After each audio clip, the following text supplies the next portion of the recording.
Adnan water tank लाए हैं खास एंटी बैक्टीरियल वाटर टैंक्स, जिससे आपको मिले शुद्ध पानी हमेशा। Adnan water tank, safe and healthy water storage solution. अस्सलाम वालेकुम नाजरीन, आइए नजर डालते हैं देश और दुनिया के खबरनामे पर।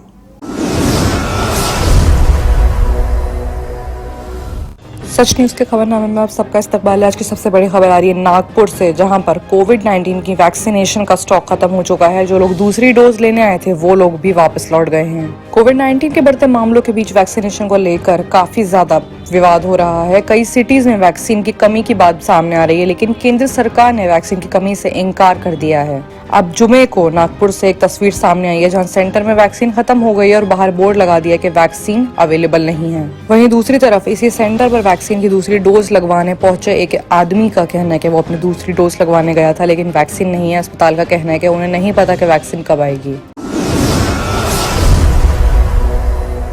वहीं दूसरी बड़ी खबर आ रही है यूपी के मुरादाबाद से, जहां पे आज से नाइट कर्फ्यू रुक गया है। 16 अप्रैल तक ये नाइट कर्फ्यू जारी रहेगा। देश के कई बड़े बड़े हिस्सों में नाइट कर्फ्यूज लग गया, जिसमें दिल्ली भी एक हिस्सा है। दिल्ली में रात के 10 बजे से सुबह 6 बजे तक नाइट कर्फ्यू लगता है, और इस बीच जिन लोगों के पास ई पास नहीं है और अगर वो बाहर निकलते हैं तो उनको काफी सख्ती का सामना करना पड़ता है। ऐसे में हर स्टेट, हर सिटी अपने आप को प्रोटेक्ट करने के लिए, अपने आप को बचाने के लिए कोरोना वायरस से नाइट कर्फ्यू जारी कर रही है।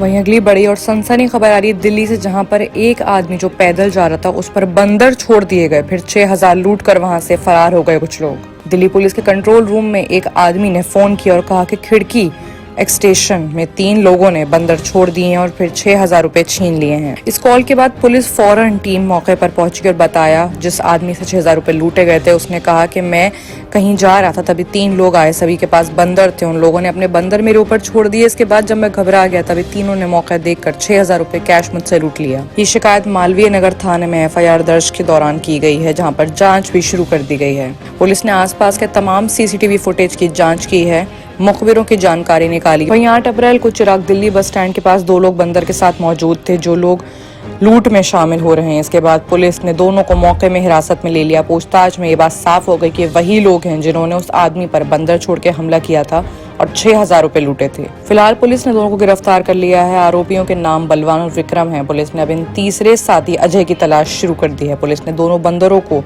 वाइल्ड लाइफ सेंटर भेज दिया है। वहीं अगली बड़ी खबर आ रही है लखनऊ से, जहां पर रमजान और कोविड-19 को लेकर मौलाना खालिद रशीद फिरंगी ने एक बड़ा बयान दिया। उन्होंने कहा है कि 12 अप्रैल को रमजान का चांद देखा जाएगा। अगर 12 अप्रैल को चांद नहीं दिखा तो 14 अप्रैल 2021 को पहला रोजा होगा। मौलाना ने रमजान में कोरोना के रूल्स को पालन करने की अपील भी की। उन्होंने कहा है कि सहरी और इफ्तार में लोगों को कोविड-19 खात्मे की दुआ करने की अपील करनी चाहिए। उन्होंने ये भी कहा है कि नाइट कर्फ्यू का ध्यान रखते हुए अव्वल वक्त में नमाज इशा पढ़ाई जाए, इसके बाद तरावी की नमाज पढ़ाई जाए। मौलाना ने ये भी कहा है कि किसी भी मस्जिद में 1.5 पारे से ज्यादा ना पढ़ा जाए। उनका ये भी कहना है कि मस्जिद में एक वक्त में 100 से ज्यादा लोग इकट्ठा ना हो। मस्जिदों में मास्क, सैनिटाइजर, सोशल डिस्टेंसिंग का पालन करें। इफ्तार में भी एक वक्त में 100 से ज्यादा लोग इकट्ठा ना हो। मौलाना ने आगे ये भी कहा है कि सहरी में लाउड स्पीकर का इस्तेमाल ना किया जाए। वहीं अगली बड़ी खबर आ रही है हैदराबाद के तेलंगाना से, जहां पर रियल एस्टेट से जुड़े एक शख्स हैं उसी वक्त किस्मत चमक गई जब उसने खुदाई के दौरान जमीन में खजाना पाया। तेलंगाना में एक रियल एस्टेट को फ्लैट की खुदाई के दौरान सोने का भरा एक मटका मिला। मटके में तरह तरह के गहने थे, जिसका इस्तेमाल मूर्तियों को सजाने के लिए किया जाता है।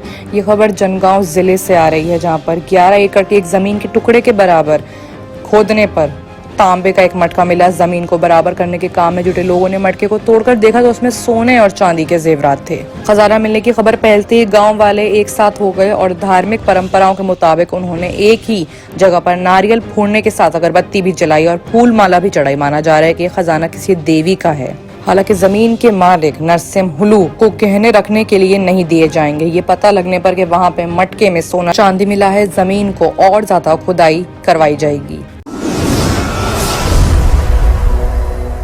वहीं बात अगर करें राहुल गांधी की, तो धीमे वैक्सीनेशन प्रोसेस पर राहुल गांधी ने PM मोदी को लेटर लिखा है। उन्होंने बोला है कि देश में कमी है लेकिन विदेशों को बांटी जा रही है वैक्सीन। राहुल गांधी ने कहा कि सरकार ने वैक्सीनेशन प्रोग्राम को सही ढंग से लागू नहीं किया है। देश में 75% लोगों को डोज देने सालों का वक्त लग गया। उन्होंने ये भी कहा कि हम विदेशों में वैक्सीन की डोज बांट रहे हैं, जबकि हमारे देश में कई राज्यों में वैक्सीन की भारी कमी हो रही है। बता दें कि इससे पहले भी राहुल गांधी ने आज ट्वीट किया है कि बढ़ते कोरोना संकट में वैक्सीन की कमी एक गंभीर प्रॉब्लम है, उत्सव नहीं है। अपने देशवासियों को खतरे में डालकर वैक्सीन एक्सपोर्ट क्या सही है? आइए बात करते हैं इंटरनेशनल खबरों की, जहां पे सबसे बड़ी खबर आ रही है अमेरिका में खुलेआम गोलीबारी की तरफ से। यहां पार्क में बैठे लोगों पर खुलेआम फायरिंग हुई, एक की मौत हो गई और 6 लोग घायल हो गए। पुलिस ने फिलहाल आरोपी को पकड़ लिया है। अमेरिका के टेक्सास के ब्रायन शहर में एक पार्क में सिर फिरे खुलेआम गोलीबारी कर दी है। पार्क में बैठे एक शख्स की इसमें मौत भी हो गई है। ये गोलीबारी उस वक्त हुई है जब पार्क में बड़े पैमाने पर लोग घूमने पहुंचे थे। पुलिस ने मामले पर आरोपी को हिरासत में ले लिया है। इस हादसे के कारण अभी पता नहीं चला है। आपको बता दें कि अमेरिका में गोलीबारी के किस्से काफी आम हो गए हैं। लगातार गोलीबारियों के हादसे सामने आ रहा है। राष्ट्रपति जो बाइडेन भी अब तक इस चीज से परेशान है। वो लगाम लगाने की कोशिश में जुटे हैं, लेकिन अमेरिका में न जाने ये कौन सा ग्रुप है जो आए दिन गोलीबारी करता चला जा रहा है। वहीं अगली बड़ी खबर आ रही है ऑस्ट्रेलिया से, जहां पे 50 साल की उम्र से कम लोगों को एस्ट्रोजेनिक टीके की खुराक देने पर रोक लगा दी गई है। ऑस्ट्रेलिया के नियामकों के दिन में हुई अनाउंसमेंट और डिस्कशन के बाद ये अनाउंसमेंट हुई है कि टीके का खून के थक्के जमने का काफी चांस है। ऐसे में 50 से कम उम्र के लोगों को वो टीका नहीं लगना चाहिए। प्रधानमंत्री स्कॉट मॉरिसन ने भी कहा है कि अगर 50 से कम साल की उम्र है तो फाइजर टीके लगवाने चाहिए। बाकी की तमाम खबरों के लिए आप लोग देखते रहिए सच न्यूज। किडनी के अमराज से परेशान मायूस लोगों के लिए खुशखबरी। R&S यूनानी फार्मेसी किडनी और गॉल ब्लैडर स्टोन के खात्मे का जरिया। अब UNI स्टोन कैप्सूल्स के जरिए खात्मा कीजिए। No operation, no side effects, 100% result.